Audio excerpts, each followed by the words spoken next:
I will be debating to tax the wealthy more. It's not about who pays more than who. The one who has less will say that the other has to pay more, and the one who has more says that it's unfair. The important thing is how the use of the money of these taxes benefits this whole country. If everyone were to pay the same, 20% for example, that wouldn't be good, because the country wouldn't have enough money to support everything, such as schools, roads, security, and a lot more things that we all benefit from. In an economy with a deficit like today, the only way to save our country is to make the wealthy pay higher taxes. This way, we can have a better public education, not pass it down to the next generation of people, and so the older people can keep their health insurance. Alright, so I am going to...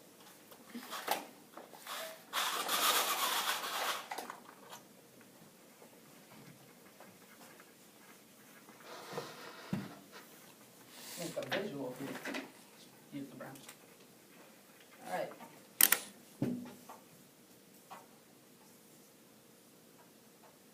This is a rich person.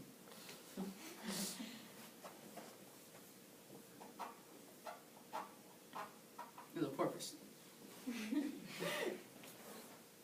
They both will have to pay 20% of what they get, let's say each month. The rich man gets $50,000. The poor person makes $5,000. 20% of 5, 10,000, 1,000. The person has $4,000 left. This person has $40,000 left. So they both will have to pay for education, rent, food, and health insurance.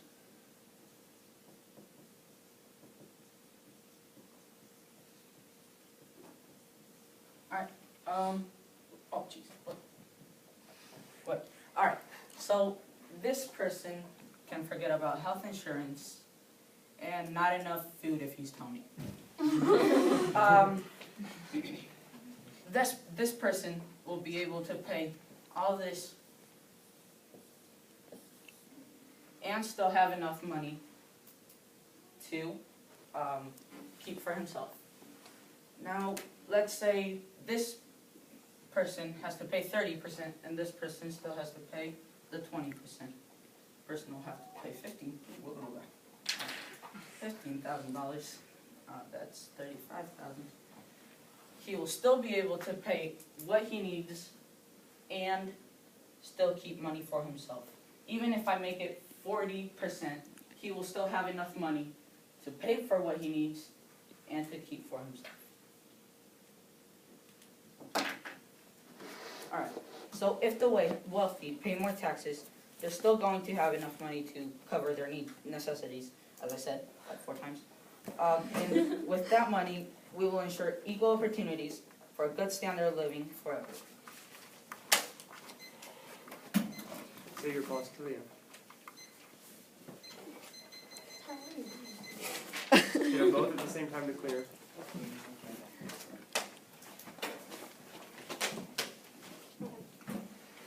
Okay, so I think that the wealthy should not be punished for being successful.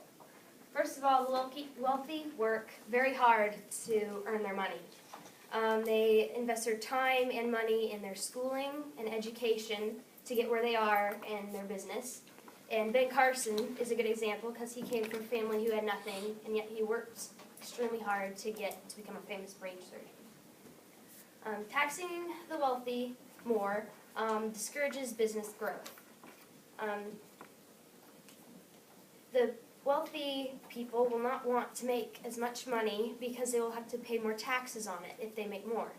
So, and they will not want to expand their business, which they could either fire people from their jobs or not hire any more people to work in their company.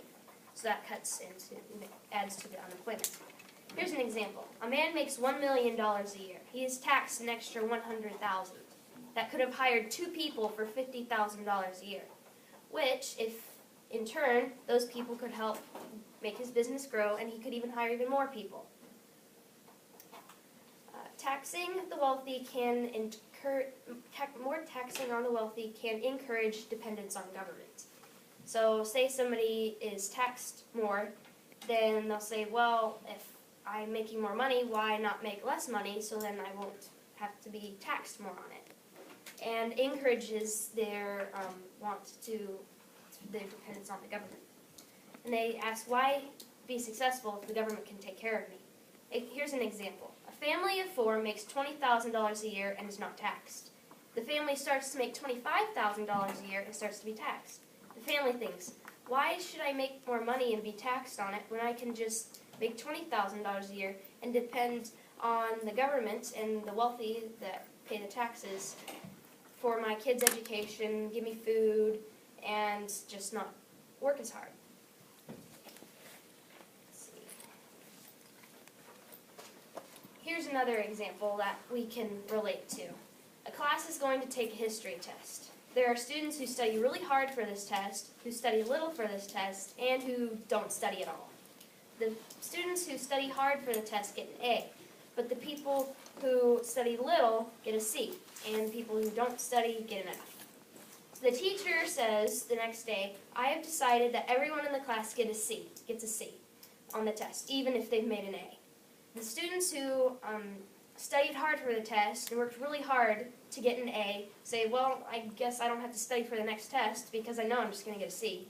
And the students who didn't study at all and who studied just a little say, well, I don't have to work hard because the people who get A's will help keep my grade up from not being a D to come to stay at a C. Tax dollars go to public works. When public works are used equally in society and among everyone, why should the wealthy have to pay more? Some of our tax dollars that we pay for today pay firemen, policemen, roads, pay for roads, parks, bridges, etc. Why should the wealthy pay more for something that is used equally by everyone? For example, a bridge is being built across the Cumberland River. It costs the state $50,000 to build a bridge. The wealthy are already paying more for it in taxes than the non-wealthy. Why should they pay more for something that is used equally by everyone?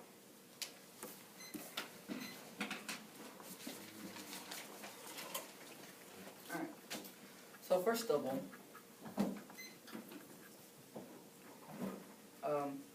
taxes pay public schools. There is no way that you cannot pay. Why would you not pay a teacher that's in a pub? How would a teacher get money from a public school if they're not getting paid? From taxes. That's why we need to raise the money on rich people so that we have enough to pay the schools, all right, to make bridges, and to do other things that are necessary for us to live. Because if we only tax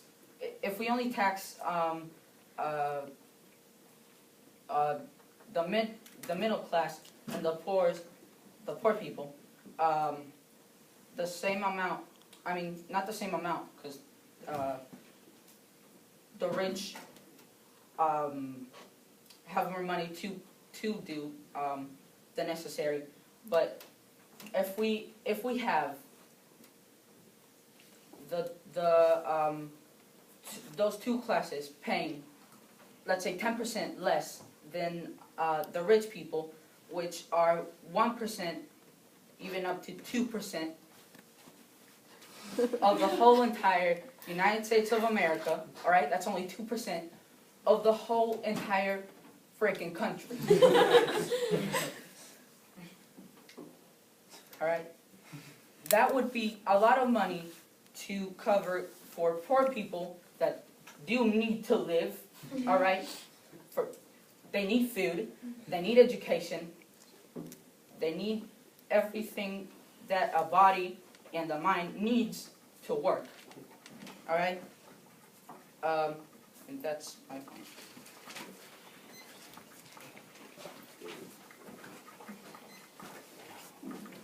Okay, Alex, you said that how else will we get money to pay for the people? I'm not saying we should get rid of taxes completely. I'm just saying that we should sort of keep them where they're at and not like have the wealthy pay 5% and then the non-wealthy pay 2%. And also, if the state needs more money, they can use user polls, where like in California or Florida, they have a lot of those, where you pay like $1 or something just to use the freeway. And you also said in your opening argument, it helps with the deficit.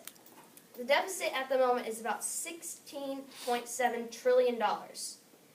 And one of the main reasons why we have the deficit is because the government is spending all their money on wars and other stuff. But if we could limit government spending, that would help with the deficit a whole lot more. And also, here's another thing to know. The IRS numbers state that the top 10% American earners, top 10% earners in America earn 43% of the total income of the United States. That's a lot. But they pay 70%, that's over half, of all the taxes, income taxes taken in by the government. And then the other 90% only pay 30% of all the other income taxes that the government pays. Do the conclusion now, right?